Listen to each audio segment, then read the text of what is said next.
नमस्कार दोस्तों, चलिए जान लेते हैं उत्तर प्रदेश के सभी 75 जिलों की आज की ताजा बड़ी और महत्वपूर्ण खबरों को। लेकिन उससे पहले वीडियो को लाइक और कमेंट जरूर करें और साथ ही ये भी बताएं कि आप इस खबर को किस जिले या गांव से देख रहे हैं।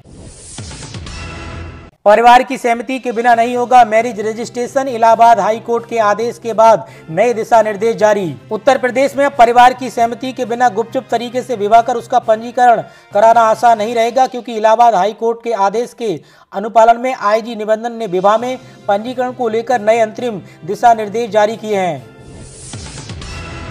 उत्तर प्रदेश में पूर्व अग्निवीरों को बड़ा तोहफा, सरकारी नौकरी में 20% का आरक्षण, आदेश हुआ जारी। उत्तर प्रदेश भर्ती में पूर्व अग्निवीरों को 20% आरक्षण दिए जाने का शासन आदेश यूपी सरकार ने जारी कर दिया है। इसके तहत उत्तर प्रदेश पुलिस आरक्षी, पीएसी आरक्षी, घुड़सवार और फायरमैन की भर्ती में 20% का आरक्षण दिया जाएगा। प्रमुख सचिव गृह संजय प्रसाद की ओर से जारी किए गए आदेश में उन्हें अधिकतम आयु सीमा में 3 साल की छूट भी प्रदान किए जाने के निर्देश दिए गए हैं। अग्निवीर के रूप में 4 साल की सेवा देने वालों को ये लाभ दिया जाएगा। केंद्र सरकार के द्वारा दिए गए फैसले के बाद पुरानी पेंशन योजना को लेकर राहत भरी खबर सामने आई है। अब से उत्तर प्रदेश की इन सभी कर्मचारियों को पुरानी पेंशन योजना का लाभ मिलेगा।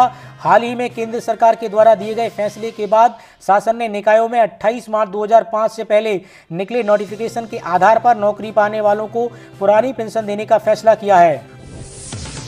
उत्तर प्रदेश पुलिस में इस हफ्ते आएगी 23,763 पदों पर भर्ती, 4,543 दरोगा मिलेंगे। उम्र में 3 साल की छूट, 35 लाख से अधिक आवेदन आएंगे। उत्तर प्रदेश में बड़े पैमाने पर भर्ती होने वाली है। डीजीपी मुख्यालय ने हाल ही में पुलिस भर्ती बोर्ड को कांस्टेबल के 19,220 और सब इंस्पेक्टर के 4,543 पदों पर भर्ती का प्रस्ताव भेजा था, जिसे अब अमली जामा पहनाने की प्रक्रिया शुरू हो गई है। भर्ती बोर्ड इस सप्ताह इन पदों के लिए विज्ञापन जारी करने की तैयारी में है। राज्य कैबिनेट ने उप निरीक्षक भर्ती में एज लिमिट में 3 वर्ष की छूट को मंजूरी दी है, जिससे अधिक अभ्यर्थियों को आवेदन करने का अवसर मिलेगा। एज में छूट के बाद भर्ती के लिए 35 लाख से अधिक आवेदन आने का अनुमान है।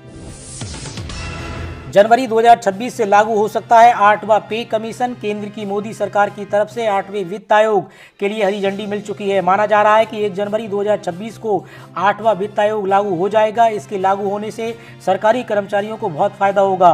रिपोर्ट्स के अनुसार सरकार की तरफ से फिटमेंट फैक्ट 2.86 रह सकता है। पिछले बार ये 2.57% था। अगर फिटमेंट फैक्ट 2.86 रहा तो न्यूनतम सैलरी 18,000 रुपये से बढ़कर 51,480 रुपये हो जाएगी। वहीं पेंशन 9,000 रुपये से बढ़कर 25,740 रुपये हो जाएगी। यूपी में बेरोजगार युवाओं के लिए शानदार मौका। लखनऊ, आगरा सहित कई अन्य जिलों में 13 जून तक चलेगा रोजगार मेला। उत्तर प्रदेश के युवाओं के लिए जून का महीना रोजगार के अवसर लेकर आया है। राज्य के विभिन्न जिलों में आगामी दिनों में कई रोजगार मेलों का आयोजन किया जा रहा है। जानकारी के अनुसार 13 जून तक प्रदेश के कई शहरों जैसे लखनऊ, आगरा, अमेठी और प्रतापगढ़ में कुल 14 रोजगार मेले लगाए जाएंगे। महिला कंडक्टर बनेंगी यूपी रोडवेज की नई पहचान, सौंपी जाएंगी बसों की कमान। यूपी में 2,331 का हुआ चयन। उत्तर प्रदेश परिवहन निगम ने महिला सशक्तिकरण की दिशा में एक महत्वपूर्ण कदम उठाते हुए 2,331 महिला कंडक्टरों का चयन किया। चयनित महिलाओं को बस परिवहन मैनेजमेंट विशेष प्रशिक्षण दिया जाएगा। उत्तर प्रदेश के 1.75 करोड़ किसानों के खाते में नहीं आएगी पीएम किसान सम्मान निधि की राशि 2,000 रुपये। ये 5 जिले तो भूल जाएं किसान सम्मान निधि। पीएम किसान सम्मान निधि की 20वीं किस्त 2,000 रुपये जल्द ही देश भर के लाभार्थी किसानों के खाते में आने वाली है, लेकिन एक लापरवाही की वजह से बड़ी संख्या में किसान इस फायदे से वंचित रह सकते हैं। सरकार की ओर से पहले ही स्पष्ट कर दिया गया था कि 20वीं किस्त का पैसा सिर्फ उन्हीं किसानों को मिलेगा जिन्होंने फार्मर आईडी बना ली है। सरकार की ओर से इसे लेकर सैचुरेशन ड्राइव भी चलाई गई थी। इसके बावजूद यूपी में आधे से ज्यादा किसानों ने फार्मर रजिस्ट्रेशन नहीं कराया है, जिसके चलते पीएम किसान सम्मान निधि की 20वीं किस्त लटक सकती है। उत्तर प्रदेश पंचायत चुनाव 2026 के लिए भारतीय जनता पार्टी का मास्टर प्लान। 4 रणनीति से देगी विरोधियों को मात, सहयोगी दल बिगाड़ सकते हैं खेल। भाजपा पंचायत चुनाव 2026 को विधानसभा चुनाव 2027 का सेमीफाइनल मानते हुए पूरी ताकत से मैदान में उतरेगी। हालांकि राष्ट्रीय जनतांत्रिक गठबंधन एनडीए के घटक दलों ने एनडीए में अलग होकर अकेले चुनाव लड़ने का ऐलान कर उसकी मुसीबतें बढ़ा दी हैं। यूपी में बनेंगे सुपर स्कूल, तहसीलों में चिन्हित हुई जमीन, मुफ्त मिलेगी आधुनिक शिक्षा। उत्तर प्रदेश सरकार ने राज्य में अच्छी और आधुनिक शिक्षा को बढ़ावा देने के लिए एक महत्वपूर्ण योजना की शुरुआत की है। प्रदेश में विभिन्न जिलों में मुख्यमंत्री कंपोजिट विद्यालय योजना के तहत कक्षा 1 से 12वीं तक के विद्यार्थियों के लिए एकीकृत और तकनीकी सुविधाओं से युक्त विद्यालयों की स्थापना की जा रही है। राशन कार्ड धारकों के लिए बड़ी राहत, मिलेगा एक साथ 3 महीने का राशन, दिशा निर्देश जारी। यूपी शासन के तहत राशन वितरण की नई व्यवस्था को लागू किया गया है, जिसके तहत जून के महीने में जुलाई का और जुलाई का राशन अगस्त से पहले हफ्ते में ही राशन कार्ड धारकों को बांटा जाएगा। उत्तर प्रदेश सरकार ने घोषणा की है कि 15 जून 2025 से वृद्धा पेंशन की योजना के तहत पात्र लाभार्थियों के खाते में 3 महीने की पेंशन राशि यानी 3,000 रुपये एक साथ जमा की जाएगी। जून 2025 के आखिरी सप्ताह तक सभी पात्र लाभार्थियों के खाते में ये राशि पहुंचा दी जाएगी।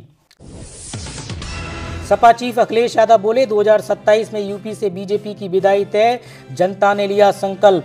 समाजवादी पार्टी के राष्ट्रीय अध्यक्ष और पूर्व मुख्यमंत्री अखिलेश यादव ने एक बार फिर भारतीय जनता पार्टी पर जमकर हमला बोला। उन्होंने कहा कि बीजेपी की राजनीति झूठ पर टिकी है, उसका मात्र संगठन नागपुर पर बिना पंजीकरण का कारखाना है जो समाज में नफरत और दूरी का जहर फैलाता है। उन्होंने कहा कि बीजेपी ने अपने दुष्प्रचार में हिटलर के प्रचार मंत्री गोयबल्स को भी पीछे छोड़ दिया है। अखिलेश यादव ने दावा किया कि 2027 में उत्तर प्रदेश से बीजेपी की विदाई तय है और इसका जनता संकल्प ले चुकी है। महाकुंभ भगदड़ में मरने वालों को मुआवजा क्यों नहीं दिया गया? इलाहाबाद हाईकोर्ट ने योगी सरकार से पूछा, लगाई फटकार, मौतों की रिपोर्ट मांगी।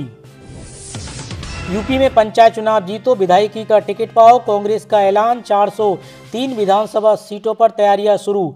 यूपी में 2027 के विधानसभा चुनाव के लिए कांग्रेस ने जमीनी रणनीति पर काम करना शुरू कर दिया है। 100 दिन के संगठन सृजन कार्यक्रम में पार्टी बूथ स्तर तक संगठन को मजबूत करने में जुटी है। साथ ही पार्टी 2027 को लेकर प्रदेश की सभी 403 विधानसभा सीटों को 3 श्रेणी में ए, बी और सी में बांटा है। विधानसभा चुनाव से पहले कांग्रेस ने पंचायत चुनाव में अपने प्रत्याशी उतारेगी। पंचायत चुनाव में अच्छा प्रदर्शन करने वाले और ज्यादा सदस्य बनने वालों को पार्टी विधानसभा चुनाव में टिकट देगी। यूपी के 107 स्टेट हाईवे 10 मीटर चौड़े होंगे, लागत 9,000 करोड़। उत्तर प्रदेश में 107 राजमार्गों को 10 मीटर तक चौड़ा किया जाएगा। लोक निर्माण विभाग ने प्रस्ताव शासन को भेजा है, जिसमें हमीरपुर झांसी मार्ग भी शामिल है। इस परियोजना पर लगभग 9,057 करोड़ खर्च होंगे। मुख्यमंत्री योगी आदित्यनाथ ने अधिकारियों को योजना तैयार करने के निर्देश दिए थे। वर्तमान विभाग के पास 484 करोड़ रुपए हैं। बहराइच में आतंक मचा रहे हैं खूंखार मादा भेड़िए, वन विभाग ने दबोचा, बच्चे को बनाया था शिकार। बहराइच के महसी इलाके के सरदार के 50 गांव में खूंखार मादा भेड़िया पकड़ा गया। 3 दिन पहले पास के गांव में इस भेड़िए ने एक बच्चे को शिकार बनाया था। वन विभाग की टीम ने सक्रियता दिखाते हुए इसे पकड़ लिया है। डीएफओ अजीत सिंह के मुताबिक मेडिकल जांच के बाद भेड़ियों को चिड़ियाघर भेज दिया जाएगा। जीएसटी में पारदर्शिता पर सीएम योगी आदित्यनाथ सख्त, फर्जी कंपनियों के खिलाफ कार्रवाई करने का दिया निर्देश। सीएम योगी के निर्देश पर फर्जी सेल कंपनियों के खिलाफ चलेगा बड़ा अभियान, कर चोरी पर कसेगी नकेल।